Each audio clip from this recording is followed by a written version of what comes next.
La jeunesse, c'est l'avenir de demain, dit-on. Mesdames, Messieurs, je suis très ravie de vous retrouver pour le compte de cette première émission de la saison 2 de l'émission Parole aux jeunes. Nouvelle émission, nouveau décor, nouveaux invités. C'est vraiment une nouvelle émission.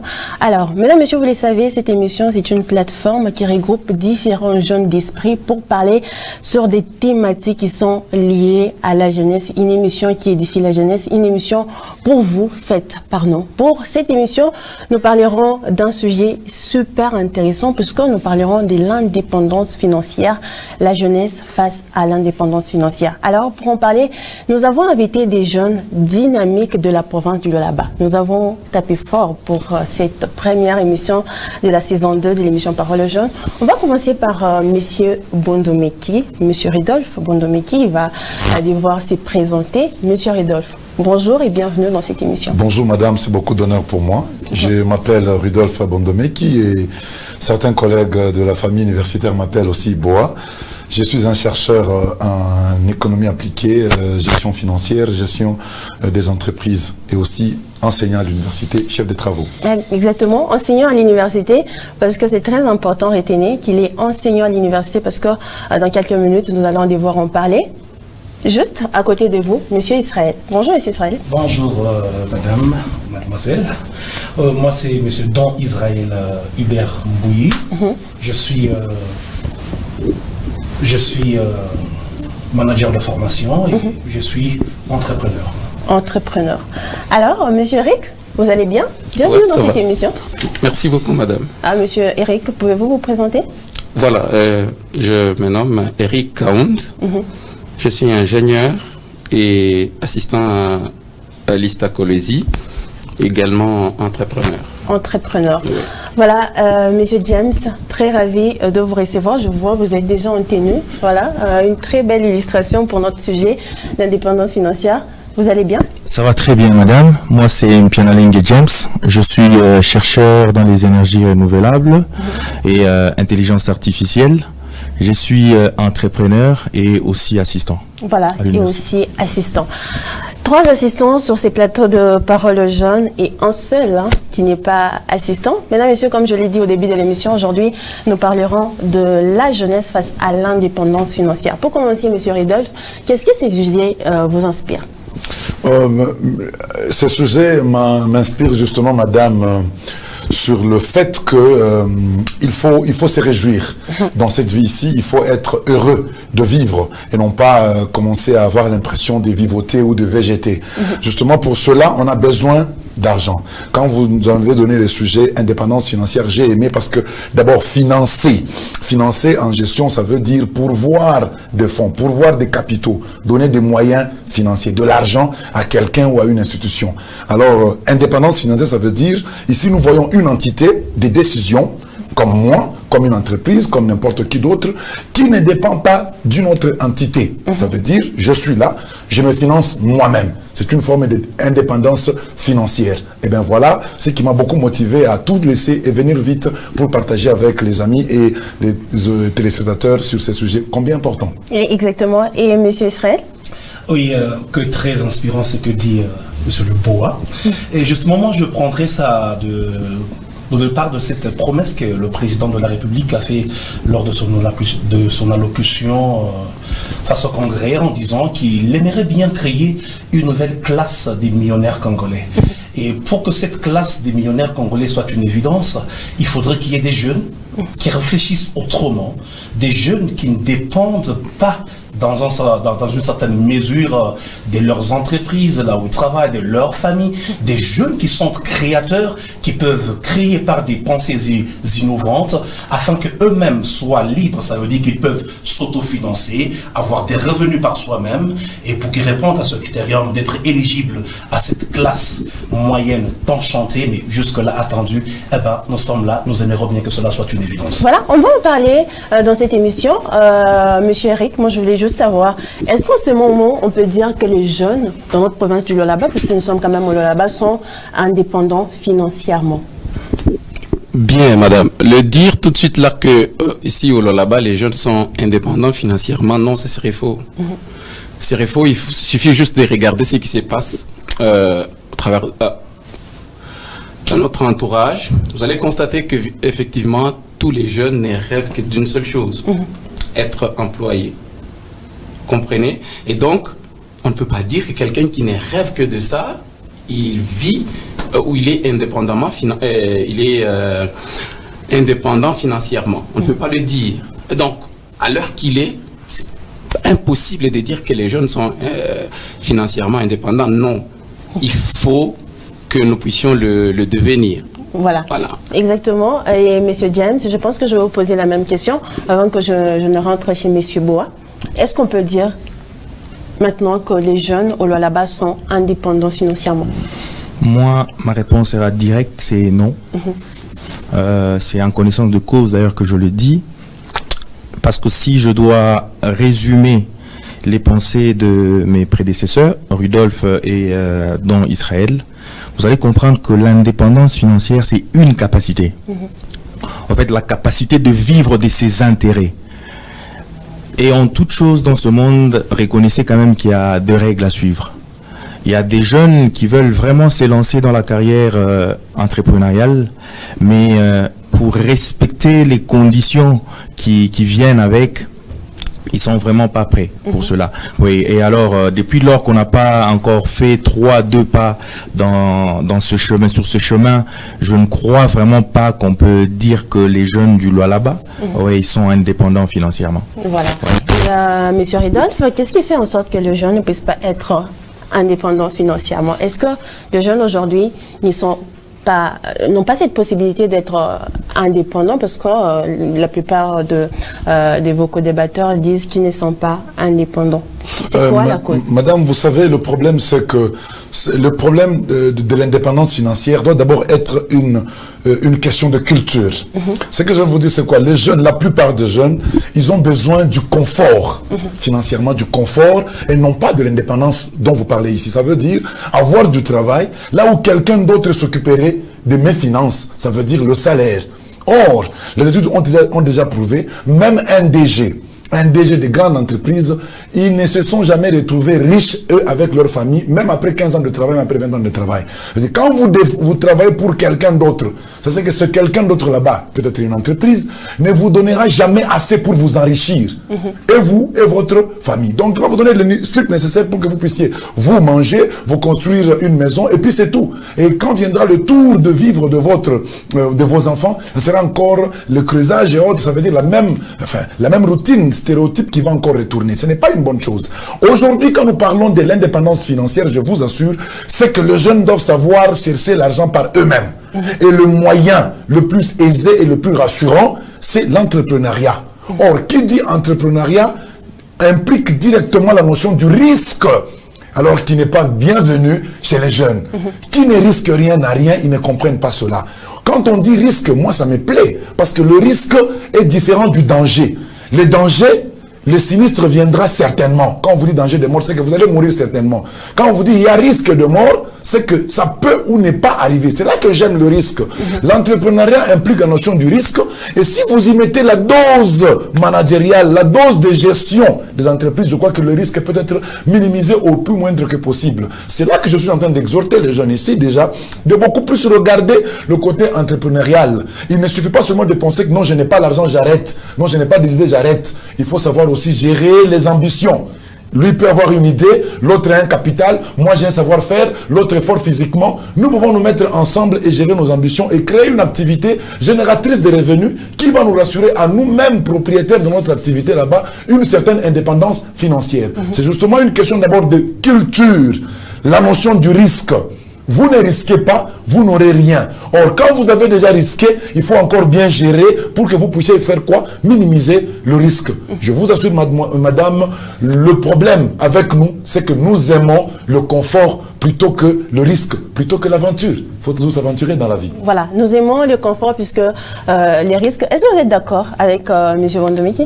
Tout à fait, je suis d'accord parce que ce qui fait à ce que les jeunes dans notre province, ici même, pas seulement dans notre province, au pays, n'arrivent pas à être indépendants financièrement. Moi, je veux prendre notre angle. Je dirais que les jeunes aujourd'hui sont dans le larbinisme. ils aiment le dialélo. Ça veut dire, vous allez voir, le sillage politique est constitué des partis politiques, et ces partis politiques qui sont gestionnaires de la chose publique, et des fausses promesses qu'on donne à ces jeunes qui ont besoin d'exceller. Vous allez partir au PPRD à des jeunes parce qu'il y a un meeting, on leur donne 10 000 francs et ça leur suffit. Ils sont là derrière pour chanter pour tel et pour tel. Ça, c'est le premier problème. Le second problème, moi, je dirais beaucoup plus. Il y a aussi l'implication du gouvernement. Le gouvernement national, tout comme le gouvernement provincial. Oui, les jeunes ne sont pas indépendants à cause d'eux. Certes, il y a beaucoup de jeunes qui dorment, qui rêvent encore, comme Monsieur Boa l'a bien dit, mais moi je dirais plus, il y a d'autres jeunes qui entreprennent, il y a d'autres jeunes qui essayent d'aller de l'avant, qui essayent d'entreprendre. Nous autres, tout le monde ici est entrepreneur, pour votre rappel, mais le gouvernement ne suit pas, le gouvernement n'essaye pas d'accompagner. Et quand le gouvernement n'accompagne pas, quand le système est bloqué, ça devient difficile, presque impossible d'aller de l'avant. Par exemple, vous savez qu'il y a une loi, cette fameuse loi dont j'ai parlé dans notre conférence que nous avions eue avec les amis en février, sur la loi fixant les règles applicables à la sous-traitance. Oui, il y a plein de jeunes sous-traitants en ce moment, mais que fait le gouvernement afin d'aider au moins ces jeunes qui sont déjà en train d'entreprendre pour aller de l'avant? Le gouvernement ne fait rien. Ils sont là à nous inviter dans le forum, à nous inviter aujourd'hui, demain, pour que nous ne fassions absolument rien. Oui, nous allons exposer, c'est bien, mais quel est l'accompagnement? Quelles sont les mesures clés que le gouvernement prend pour que ces jeunes, au moins ceux qui entreprennent déjà, puissent aller de l'avant? Nous serons indépendants le jour que le gouvernement va aussi nous accompagner. Ce serait une très bonne chose. Monsieur James, est-ce que vous aussi vous pensez la même chose? Est-ce que vous pensez que c'est la faute du gouvernement si les jeunes aujourd'hui ne sont pas indépendants financièrement, si aujourd'hui les jeunes ne se lancent pas dans l'entrepreneuriat? Est-ce que vous pensez que c'est vraiment la faute du gouvernement? Bon, dire d'emblée que la faute incombe au gouvernement, ça sera un peu très fort. Mais je peux me permettre de dire quand même que cette faute est partagée. Je commence d'abord du côté des entrepreneurs et eux-mêmes. Rudolf l'a dit, il a parlé du risque. Ça, c'est un volet. Il y a un autre volet qui consiste, quand vous devez définir l'entrepreneuriat, on va essayer cette action-là d'organiser et de réaliser avec des risques. Alors, organiser, moi je veux parler de l'organisation et même de la réalisation. Il y en a qui sont là, qui sont porteurs des projets, qui ne savent pas comment s'y prendre. Les projets ne sont pratiquement pas financés? Bon, pas financés. Vous êtes porteur d'un projet, ok, mais vous ne savez pas le réaliser. J'étais en train de suivre sur votre chaîne le matin une émission, je ne sais pas, c'était aussi Parole aux jeunes ou à la radio, où on parlait de l'entrepreneuriat. En fait, moi, je n'étais pas d'accord, ok, avec un intervenant qui avait dit que ce qui était important, c'était être entrepreneur, les activités qu'on mène, et en bafouant un peu la formation que nous allons acquérir à l'école. Voyez-vous, alors que c'est aussi une touche qui est importante quand on veut devenir entrepreneur. On doit parler de la formation juste tout à l'heure. Voilà, quand on veut devenir entrepreneur, ok. Donc il y a des choses qui vont avec, comme je l'ai dit. Alors s'il faut parler du gouvernement aujourd'hui, si on doit parler de l'accompagnement, il ne faut pas seulement voir cet accompagnement financier. Moi ici, je vois les débouchés commerciaux, par exemple. Je suis dans l'agriculture. Ok, je veux me lancer dans l'agriculture, j'ai organisé, j'ai réalisé, j'ai risqué. Ok, et après, j'ai mes produits qui sont périssables d'ailleurs, des produits agricoles qui sont périssables. J'ai fait mes choux, j'ai fait mes salades. Et à leur maturité, je dois les écouler. Mais quand j'arrive sur le marché, il y a les expats qui sont là en train de faire le même travail. Alors que tous nous sommes sans ignorer, ok, il y a des lois qui nous parlent quand même de ces phénomènes. J'arrive avec mes produits périssables qui périssent parce qu'aujourd'hui, nous prenons le luxe d'aller enrichir l'expat, ok? C'est lui qui est venu, vous ne savez même pas dans quelles conditions il a cultivé ses produits, avec engrais ou pas, tout ça. Et on ne peut pas soutenir son propre frère congolais. Alors qu'en ces moments-là, le gouvernement peut s'impliquer, ok, pour valoriser d'abord les produits faits localement. Mais ils ne le font pas. Exactement. Oui, ils le font pas. Donc, accompagner ne signifie pas seulement les finances. Non, non. On peut aussi accompagner en ce sens-là. Voilà, on va revenir aux finances. J'aimerais vraiment que nous puissions être d'accord sur la responsabilité de notre gouvernement. Monsieur Eric, j'aimerais vous poser la même question. La même question, je le poserai à Monsieur Ridolphe. Monsieur Eric, est-ce que vous pensez aujourd'hui que si le jeune Congolais ne se lance pas dans l'entrepreneuriat, c'est en quelque sorte la faute de notre gouvernement? Merci madame. D'entrée des jeux, je voudrais poser ou rentrer sous les bases qui ont été posées par mes co-débatteurs. En fait, l'indépendance financière, c'est un État dans lequel les revenus que vous avez, pas seulement votre salaire, les revenus que vous avez, couvrent toutes vos dépenses et que vous en avez encore. Donc vous devenez totalement indépendant, libre.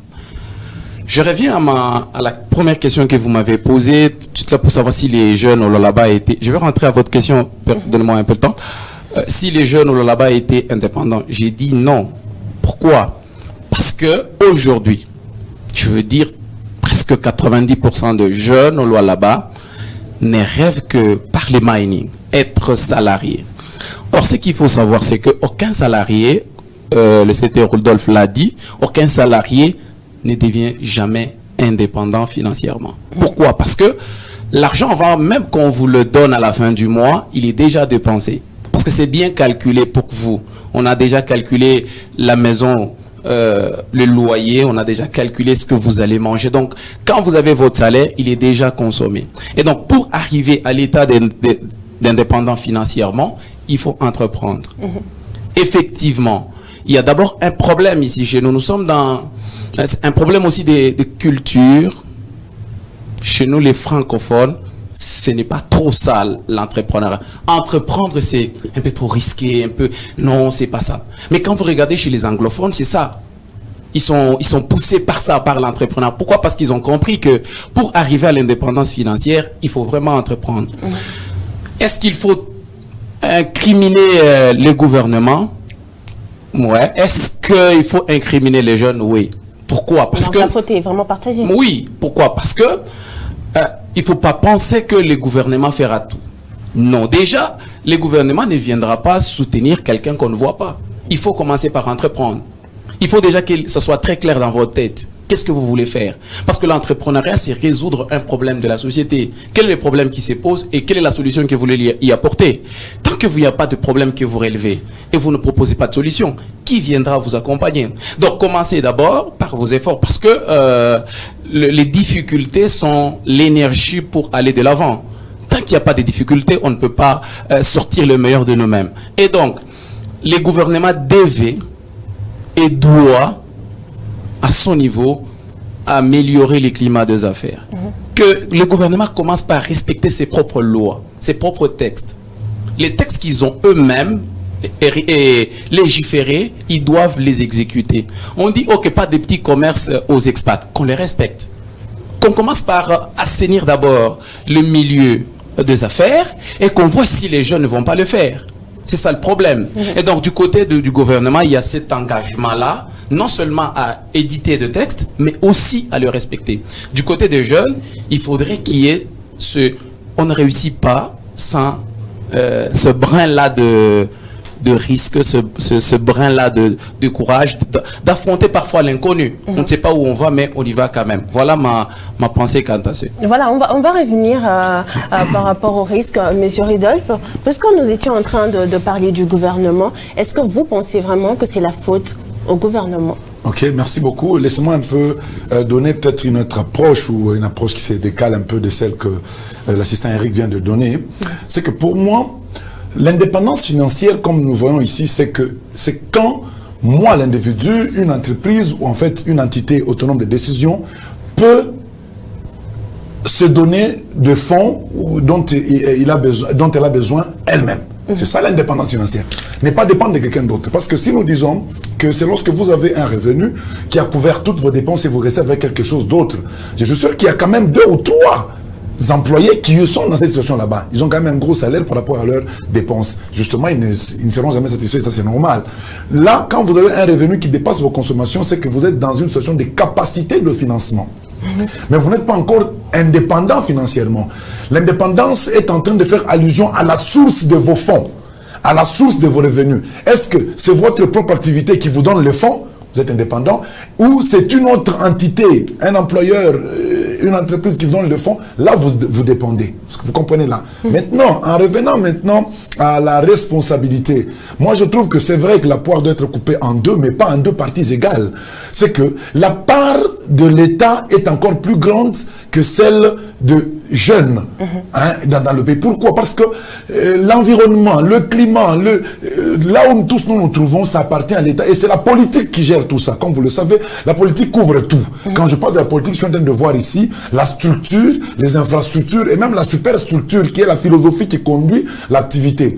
Prenons l'entrepreneuriat ici chez nous. Comment voulez-vous dire que nous avons l'entrepreneuriat, enfin, l'État est en train de faire ce qu'il fallait ici, si peut-être l'enseignement officiel n'a pas une filière qui parle vraiment de l'entrepreneuriat. Ne confondons pas économie et gestion, économie plutôt commerciale et gestion commerciale, tout ça à l'entrepreneuriat. C'est une autre branche tout à fait. Moi, je voudrais que peut-être dans l'enseignement, qu'on puisse aussi ingérer, n'est-ce pas, ou insérer l'entrepreneuriat. C'est aussi une point dépend de la responsabilité. Maintenant, prenons la situation dans laquelle nous nous trouvons aujourd'hui, madame. Nous avons, prenons au niveau de la province, parce que nous devons être aussi sur terrain. Le gouvernement provincial a dû donner, je ne sais pas moi, dernière vague ou avant-dernière vague, 207 000 $ à 39 jeunes. Est-ce que vous comprenez? 207 000 $ à 39 jeunes pour qu'ils fassent de l'entrepreneuriat. Nous avons fait de petites enquêtes pour savoir ce qui s'est passé là-bas. On a trouvé quelques jeunes là. Et quand nous leur posons la question, de manière unanime et de manière disjointe, chacun a dit, parmi vos difficultés, manque de financement, manque de financement, manque de financement. Donc vous comprenez que les jeunes aussi ont un problème. Alors c'est quoi ça? C'est que l'entrepreneuriat, ce n'est pas une affaire de 3 jours de formation au niveau du gouvernement, au niveau de tel, vous devenez entrepreneur. Non, c'est en fait une vie, une culture. Vous avez besoin d'être encadré pendant un certain temps. Si vous avez déjà commencé une activité, vous avez donc besoin d'être accompagné. L'autorité devrait aussi être là. Donc moi je trouve que être entrepreneur, ce n'est pas seulement avoir déjà une entreprise, mais aussi l'idée, l'initiative là, l'idée qui est là, manière de concevoir cela et de convertir cela en un projet, et un projet bancable, et un projet qui peut se convertir en une entreprise. Mais un projet sans financement, puisqu'il y a beaucoup de jeunes qui ne travaillent pas, où est-ce que vous voulez qu'ils trouvent de l'argent? Oui madame, je vais vous dire ceci, l'entrepreneuriat n'a pas seulement une dimension financière. L'entrepreneuriat d'abord a une dimension spirituelle, ça veut dire l'imagination. Quand quelqu'un peut se mettre à se dire aujourd'hui, à Colosi ou au Lualaba, il n'y a aucune entreprise qui fait la buanderie mobile. Ça veut dire qu'elle vient déposer chez vous des sacs vides, des paniers vides, vous remplissez les habits sales. Une semaine après, ils viennent récupérer, 3 jours, ils vous reviennent avec, et puis ils facturent à la fin de l'année. Vous voyez cette idée que je viens de donner ici? Ça n'existe pas. Mais une telle idée peut être encadrée et être convertie en projet finançable ou bancable, et puis une entreprise plus tard. Alors, tout ça, il faudrait que ça tombe dans une politique fertile, une politique qui fasse à ce que cette idée que j'ai encore de manière immatérielle dans la tête puisse être palpable un jour. Ça, j'ai besoin de l'encadrement du pouvoir public ou de la politique en place. Mais c'est difficile aujourd'hui. Parce que quand vous voyez très bien, même quand une dernière, parce que moi je suis pragmatique, la dernière session d'exposition des jeunes entrepreneurs qu'on a eu au niveau de Ewabora, j'encourage, je salue cela, ça encourage les jeunes. Mais en fait, c'est comme si c'était une compétition, et même si vous voulez avoir un financement, il faut que vous ayez exposé. Mais tout le monde n'a pas eu le temps d'exposer par manque d'informations, par manque de moyens de déplacement, par niveau de création d'entreprise. C'est aussi des blocages. Alors qu'il y a une autre façon de faire les choses de manière plus limpide qui permettrait la fédération de tout le monde et que l'on donne la chance à tout le monde, l'égalité des chances pour être financé et autres. Ça veut dire qu'il y a un problème, c'est vrai, individuel ou particulier aux jeunes aujourd'hui qui doivent comprendre que quand vous créez une entreprise, vous n'avez pas certainement ou nécessairement besoin de 5 000 $. Non, une entreprise, elle naît petite. C'est comme moi. Vous allez à la maternité, madame, vous êtes notre mère, vous allez à la maternité, vous mettez au monde un enfant qui a mon âge. Mais vous fuirez la maternité. C'est comme ça aussi avec l'entrepreneuriat. Vous devez commencer avec une toute petite entreprise, un tout petit capital même de 500 $, et qu'au bout de 5 mois... Il nous faut quand même de l'argent, puisque vous énumérez. Oui, mais... Pouvons-nous, la question que j'aimerais vous poser, c'est que pouvons-nous nous lancer dans l'entrepreneuriat sans argent, avec 0 franc? Mais bien entendu. Bien entendu, madame, quand je commence par faire un projet là-bas, projet, ce statut et autres, je n'ai d'abord rien. Et puis après, je suis d'abord les gens, vous allez apporter, quand mon projet est séduisant, quand je le présente à Israël, il va accepter, à l'assistant Eric va accepter, à l'assistant James, ils vont accepter, et voilà comment ça commence. Ça veut dire que ne croyez pas que vous avez d'abord l'argent et puis vous pensez quoi faire. Non, dans l'entrepreneuriat, il faut d'abord avoir les idées, le projet pour que l'argent vienne. Si c'est l'inverse, madame, c'est pourquoi vous voyez les gens se lancer dans n'importe quoi. On a financé 207 000, mais c'est parti dans le vide. Pourquoi? Parce que les gens n'ont pas compris que l'argent c'est comme le bébé. C'est comme un enfant qui vient. Et quand ma maman est grosse, maman attend famille, on prépare déjà la layette, le couche, tout pour que le bébé arrive déjà bien accueilli. Aussi, l'argent c'est comme ça. Il ne faudra pas que vous ayez d'abord le bébé, puis vous préparez la layette. Il faut préparer la layette avant le bébé. Quand vous avez l'argent, vous risquez d'aller payer même des marteaux et des poissons salés. Ça ne va vous aider à rien. Donc le financement n'est pas vraiment important. Non, le financement n'est pas très important. L'important, c'est de faire d'abord un projet qui est viable. Là, on va juste souffler. L'argent n'est qu'un souffle. Dieu a commencé par faire d'abord l'homme, puis après, il a soufflé. Vous comprenez? Le financement, c'est un souffle qui est venu dans l'homme qui était déjà fait par Dieu. Donc, commençons d'abord par créer une entreprise, un projet bancable, vivable, et les fonds pourraient venir après. Et puis, dans le financement, madame, il ne faudra pas que les gens se mettent en tête que nous avons besoin directement de 5 000 $, 10 000 $ et autres. Non. L'entreprise commence petite et elle grandit. C'est ça même la force. C'est ça même la beauté de l'entrepreneuriat. Mais Monsieur Ridolf, je reviens à vous. Je donne la parole à Monsieur Israël. Monsieur Israël, vous avez suivi avec beaucoup d'attention, j'espère, les débats en fait, de Monsieur Ridolf. Est-ce que vous êtes d'accord? Est-ce que selon vous, on n'a pas, en tant que jeune, on n'a vraiment pas besoin du financement? On a d'abord besoin du projet. En fait, le grand problème avec les jeunes, c'est d'abord l'idée de l'entreprise elle-même. En fait, on ne peut pas chercher un financement quand on n'a pas une idée d'entreprise claire. Si je veux me lancer dans l'entrepreneuriat, je dois avoir un projet qui doit être bancable, des idées claires et nettes. Il y a des procédures qu'il faut suivre. Voyez un peu, il faut une étude de marché que je dois faire avec les moyens que je peux avoir au moment X et savoir quel est le besoin et qu'est-ce que moi je peux offrir, apprendre à se vendre soi-même. Oui, l'argent, nous avons besoin de l'argent pour entreprendre. Mais de quel argent il est question? C'est ça le problème. Pour revenir à ce qu'il a dit tout à l'heure, vous savez, sur les 207 000 $, en fait, le gouvernement a échoué. Pourquoi? C'est la question qu'il faut se poser et qu'il faut répondre. En fait, la faute n'incombe pas aux jeunes qu'on a financés. Moi, je dirais bien même que la faute incombe à la personne qui a financé. La manière de financer. Vous voyez un peu? Et la personne qui a financé, la manière dont ce financement a été octroyé à ces jeunes. Madame, comment voulez-vous qu'un jeune qui n'a pas une idée d'entreprise, vous lui donnez de l'argent pour qu'il entreprenne? Ou que vous fassiez une formation de 3 jours pour que demain qu'il se lance sur le marché? Non, ça c'est une entreprise morte, il ne fera absolument rien. Les jeunes n'étaient pas préparés. Et pour le dire tout avec une voix audible, le gouvernement avait financé des fausses entreprises. On avait financé des faux entrepreneurs. Êtes-vous sûr de ce que Si, vous je suis bien sûr de ce que je dis. On a financé des fausses entreprises. Fausses. Comment déjà? Pour qu'une entreprise soit vraie, parce que soit disant qu'ils avaient des projets, qu'ils étaient des entrepreneurs. Un entrepreneur doit avoir une entreprise. Et une entreprise, il y a des étapes qu'il faut suivre. Ça veut dire, tu as par exemple, tu as des documents qui te permettent d'œuvrer dans un secteur quelconque. Est-ce que vous savez que par le passé, par exemple, avant que nous ayons le guichet unique ici au Lualaba, pour avoir les documents pour exercer, c'est déjà beaucoup d'argent. Vous donnez à un jeune 3 000 $ ou 5 000 $ pour qu'il entreprenne dans un contexte donné, sans savoir qu'il aurait besoin de tel document, tel document, tel document. C'est là que tout est parti. Donc le gouvernement, s'il aurait besoin de financer demain, comme M. Rudolph l'a bien dit, il faudrait d'abord qu'on regroupe tous ces jeunes-là, qu'on n'appelle pas les gens dans des partis politiques, j'insiste bien, qu'on arrête ces genres de financement qu'on fait derrière le PPRD, derrière l'UDPS. Non. Qu'on appelle les jeunes, il y a des entrepreneurs dans la province qui se battent, qui ont déjà commencé des activités. Monsieur l'assistant James a parlé, je m'excuse pour terminer, pour chuter sur ce point, a parlé de débouchés. Oui.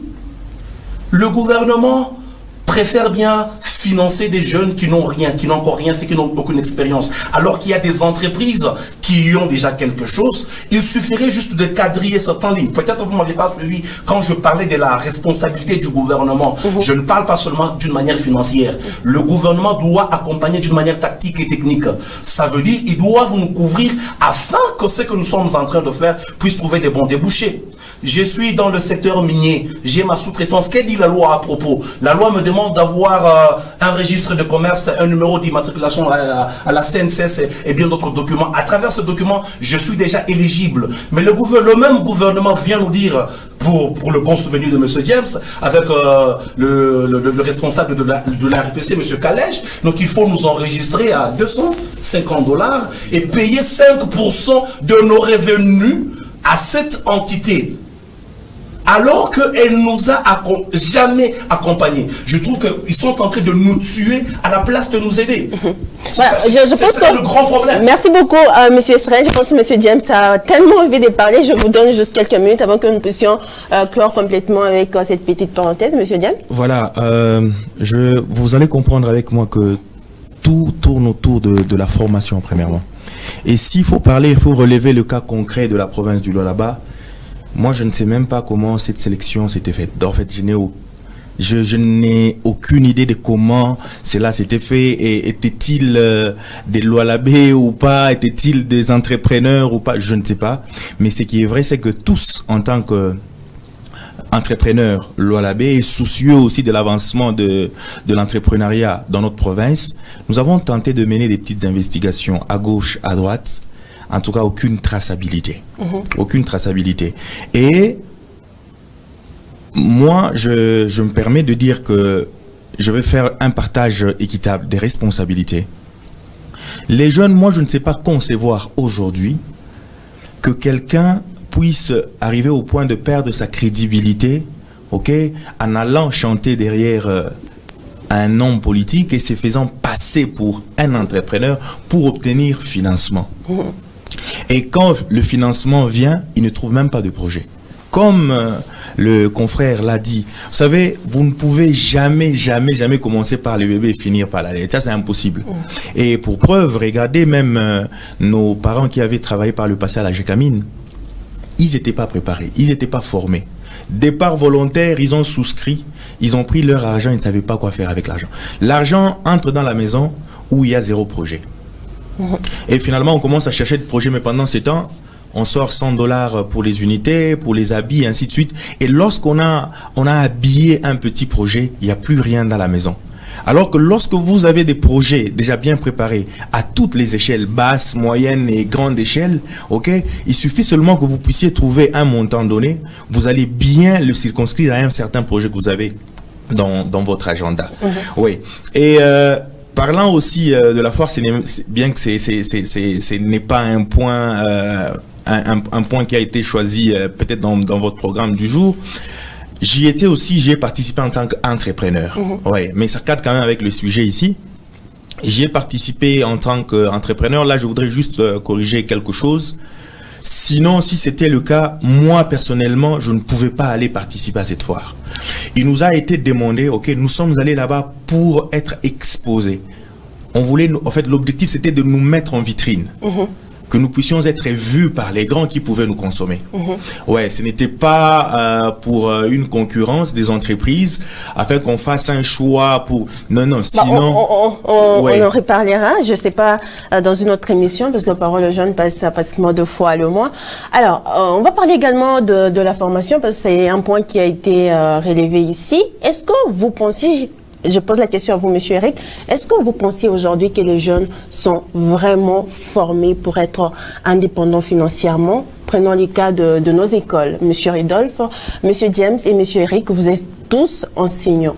Il n'y a pas de matière où on enseigne aux jeunes à être indépendants financièrement. On nous enseigne comment il faut faire pour savoir comment 1 + 1 = 2, la géographie et tout. Est-ce que tout ça, c'est vraiment important dans ces mondes au XXIe siècle?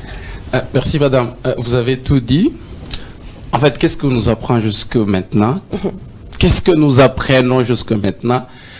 Monsieur James, Monsieur Rudolph, qu'est-ce que nous continuons à faire jusque maintenant? c'est apprendre aux gens comment on produit les cuivres. On continue à apprendre aux gens comment on doit être comptable quelque part pour le compte de quelqu'un. Jusque-là, on n'apprend pas aux gens comment ils doivent faire pour être indépendants financièrement. Ça, jusque-là... C'est aussi votre faute, vous, en tant Non, qu'enseignant. non, c'est là que je reviens. C'est pas nous qui éditons la philosophie générale. Là, c'est... Il y a un ministère, c'est le gouvernement. En fait, c'est... Le président de la République l'a dit qu'il a comme vision de produire des millionnaires. Ça ne va pas tomber comme ça du ciel. Non, non. Il faut qu'il y ait un cadre dans lequel ces jeunes-là seront encadrés pour que... Parce que l'indépendance financière, ce n'est pas une génération spontanée où vous vous réveillez, demain vous devenez indépendant financièrement. Non, c'est un processus. On doit aboutir à ça. Et donc, il faut commencer par la première étape jusqu'à ce que vous serez indépendant financièrement. Donc, à ce jour, le système éducatif, notre système éducatif a montré ses limites, ou avait déjà montré ses limites il y a longtemps. Parce qu'aujourd'hui, quand vous allez ailleurs, on ne continue plus à enseigner comme nous faisons. On transmet maintenant des compétences. C'est ça qu'il faut donner, des compétences. Quelqu'un qui sort de votre institution, il est compétent de faire quoi par lui-même? Est-ce qu'il est obligé d'être employé quelque part pour vivre? Non.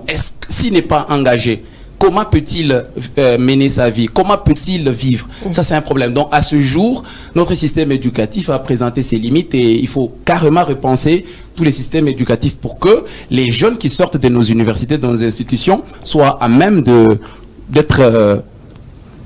se lancer dans l'entrepreneuriat et de réussir. Voilà, Monsieur Redolphe, je vous pose la question. Vous êtes enseignant, vous l'avez dit tout à l'heure. Vous formez des demandeurs d'emploi ou des créateurs d'emploi?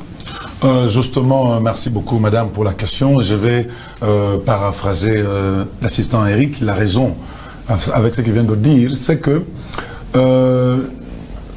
je suis enseignant à l'école humanitaire et aussi à l'école secondaire. Je ne suis pas pédagogue, mais le constat que je viens de faire, c'est que tous les systèmes éducatifs que nous avons ici au Congo, c'est un système qui fait que on est en train de nous produire comme des éléments dans un système de production là international. Et on nous avale comme ça. Vous allez terminer vos études à quelque niveau que ce soit, mais vous êtes un élément à avaler par le système de production installé, je ne sais pas par qui, par une forte puissance planétaire ou comment. Ça demande maintenant une certaine révolution, une cassure. Pas que François Mitterrand vienne nous dire, pas que Emmanuel Macron vienne nous dire, ou le roi de Belge vienne nous dire, ou Donald Trump, nous-mêmes, qu'on regarde, qu'on se mette devant notre réalité et qu'on se dise, non, ce système ici est en train de nous mettre dans un... enfin, ce système éducatif nous met dans un système de production tel que nous soyons seulement à la merci de quelqu'un. Vous voyez, comme il a dit là-bas, on vous forme pour être comptable de quelqu'un, ingénieur de quelqu'un, mais dire qu'on nous forme, nous, pour nous libérer, nous épanouir, n'est-ce pas, financièrement, je vous assure que ça n'existe pas. Ça, c'est un. De deux, la formation sur l'entrepreneuriat. Il faudra que nous mettions... moi, j'ai compris une chose aussi. Hein. Beaucoup de jeunes peuvent avoir des idées, on fait des projets et autres. Et on se dit, je suis entrepreneur, c'est lorsqu'on a déjà une entreprise qui a tous les papiers et qui a même eu un financement. Mais le problème, pourquoi est-ce qu'ils ne parviennent pas à se développer? Pourquoi est-ce que beaucoup de jeunes qui ont commencé, on a même connu ici de grandes entreprises en sous-traitance ici. On peut le dire ici, on a eu des grandes entreprises avant même 2016 que l'entreprise ferme ici. On a eu des grandes entreprises comme EMM, regarde, il faut les citer parce que nous sommes en train de parler. Des grandes entreprises qui ont disparu. Moi, je me pose la question, qu'est-ce qui a manqué? C'est que il y a deux volets dans la notion managériale, justement, création d'entreprise. Vous avez l'entrepreneuriat, les idées, le projet et autres, vous créez l'entreprise, elle est là. Mais quand l'entreprise commence maintenant à exister, il faut même la gérer sur beaucoup d'aspects, l'aspect financier, l'aspect production, l'aspect ressources humaines, l'aspect marketing, l'aspect vente, l'aspect comptable, tout ça. Il faudra maintenant gérer pour que cette entreprise ici connaisse son épanouissement. Je l'ai dit peut-être ici dans ma deuxième intervention. C'est que l'important, ce n'est pas de créer une entreprise, mais c'est plutôt veiller à son épanouissement et à son développement. L'important, ce n'est pas de mettre au monde un enfant. Mais c'est plutôt veiller à sa nutrition, veiller à sa croissance, l'éduquer, l'instruire de manière à ce qu'un jour cet enfant là-bas puisse être utile à la société. Mais c'est pareil aussi avec l'entreprise. Les entrepreneurs, les jeunes entrepreneurs qui nous écoutent ici doivent comprendre que quand vous avez créé votre entreprise, mettez-vous déjà en tête que c'est un bébé. C'est une autre personne détachée de votre propre personne. Vous n'allez pas y injecter l'argent comme vous voulez, vous n'allez pas y retirer l'argent comme vous voulez. Veillez à ce que le bébé que vous venez d'avoir ici puisse avoir une bonne croissance. Vous comprenez? Alors en ce moment-là, c'est pourquoi j'ai dit ici, on ne peut pas réunir toutes ces capacités là-bas, toutes ces compétences soi-même. Il va falloir maintenant commencer à fédérer les compétences, comme les Américains. On n'est pas en solo. Moi et Israël est assis dans le management, lui il est assis dans la technique, lui il est assis dans la gestion des ressources humaines. On se met ensemble, on peut aussi faire une telle entreprise. Mais si nous nous mettons tous à 4 ici, chacun avec son entreprise, donc chacune de nos entreprises mourra de nos propres faiblesses chacun. Alors que si nous nous mettons ensemble, on peut aller de l'avant. Créer l'entreprise, ça ne suffit pas. Mais la dimension managériale aussi, gérer une entreprise pour l'amener à sa grandeur, ça demande aussi de technicité pour lesquelles d'autres personnes sont en train d'user leurs pantalons sur des facultés d'université pendant des années et des années. Donc c'est pour cela que je dis que cette formation là-bas doit être structurée et les gens qui sont pour le moment dans la situation aujourd'hui dans l'entrepreneuriat doivent comprendre que avoir l'idée, avoir le projet, créer l'entreprise ne suffit pas, il faut aussi la gérer pour qu'elle puisse connaître son épanouissement, sa croissance. Merci beaucoup, monsieur Ridolf. Il nous reste pratiquement 3 minutes. Monsieur Israël, faut-il étudier pour être indépendant financièrement en tant que jeune? Oui, la formation, elle est très importante. Je n'ai pas besoin d'y revenir parce que mes co-débatteurs l'ont longuement bien étalé. Mais seulement, il y a une deuxième dimension au-delà de la formation. Oui, je peux dire même que les formations que nous avons en ce net moment, quand bien même, ce serait important de faire d'autres formations parallèles entre dans l'entrepreneuriat, peuvent être assez suffisantes pour que les jeunes se débrouillent assez mieux. Mais le problème, le plus grand problème, je reviens encore, c'est toujours le gouvernement. Déjà qu'une personne n'a pas la formation suffisante pour bien faire tourner son entreprise, prenons par exemple le cas des sous-traitants. Est-ce que vous savez que le taux du cuivre à l'échelle internationale, depuis 2000, la chute de 2015 juste en 2020, a augmenté en moins de plus de 2000 $ la tonne. Ça, c'est un fait. Mais vous allez vous demander comment est-ce que ça se fait que les contrats des sous-traitants locaux... Monsieur Israël, répondez à ma question, s'il vous plaît, parce que nous n'avons pas assez de temps. Pas besoin de paraphraser. Oui, je dirais, la formation, elle est bonne, mais je pense qu'à ce stade, espérons qu'un jour qu'il y aura... qu'on aura cette façon des formations réalistes, mais les jeunes peuvent s'auto-former. Il y a des formations en ligne efficaces dans des écoles universitaires à l'étranger. Je le fais. Je suis au moins en train de faire 3 cours en ce net moment. 3 cours en ce net moment. Chaque jour je lis. Ils peuvent le faire pour pallier à ce déficit des connaissances criant même que nous avons avec notre système éducatif. Donc la formation, elle est hyper importante. Voilà, je pense que je vais vous donner tous 30 secondes pour résumer tout ce que vous avez dit parce que nous n'avons pas assez de temps. Mesdames, Messieurs, j'espère vraiment que nous allons revenir avec ces sujets d'ici la fin du mois puisque, comme je l'ai dit tout à l'heure, l'émission Parole aux jeunes passe désormais 2 fois le mois. Alors, Monsieur James, je vous donne juste la parole pendant 30 secondes.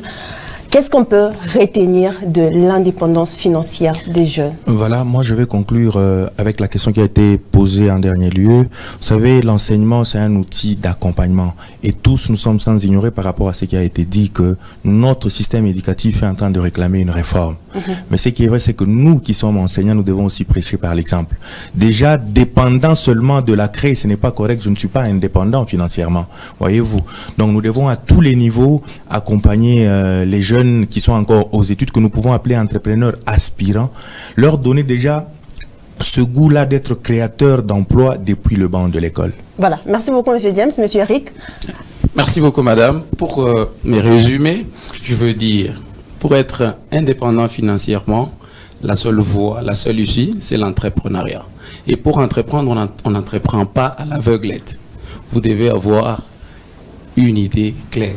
Parce que l'entrepreneuriat, c'est résoudre un problème. Il faut toujours se poser la question, est-ce que mon entreprise va exister dans les 10 prochaines années? Si vous résolvez un problème, vous êtes sûr que tant que ce problème-là subsistera, votre entreprise va subsister.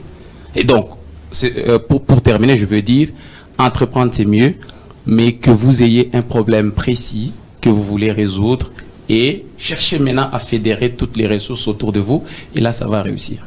Monsieur Israël? Oui, résoudre le problème des autres, c'est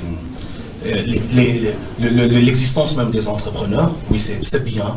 Nous pouvons avoir des projets, nous pouvons avoir des plans, nous pouvons avoir une entreprise qui fonctionne dans ce contexte pour résoudre ces problèmes. Mais j'aimerais bien encore dire sur si le gouvernement ne suit pas, rien ne sera fait. Il nous faut l'appui du gouvernement pour que cela soit réel. Merci beaucoup, Monsieur Ridov. Merci beaucoup, Madame. L'indépendance financière est en train de nous renvoyer au fait que nous ayons un revenu qui ne découle pas d'un contrat de travail. Ça veut dire vous travaillez pour avoir un revenu. Non. Alors, pour avoir un revenu qui ne provient pas d'un contrat de travail, il ne faut pas aller voler. Il faut créer sa propre activité, et c'est là que je suis en train d'aller dans le sens de tout le monde. C'est l'entrepreneuriat qui est la voie qui fera que nous puissions avoir un revenu qui ne provienne pas d'un contrat de travail. C'est là l'indépendance financière. Merci beaucoup. Voilà, on peut s'applaudir quand même. Hein, alors, mesdames, messieurs, nous sommes arrivés à la fin de cette émission. Vous pouvez retrouver cette émission la semaine prochaine, même heure en rediffusion. Et quant à moi, je vous retrouve l'autre semaine pour une autre diffusion de l'émission Parole aux jeunes. Retrouvez cette émission sur notre chaîne YouTube et aussi sur ma page Parole aux jeunes. Madame, monsieur, au revoir.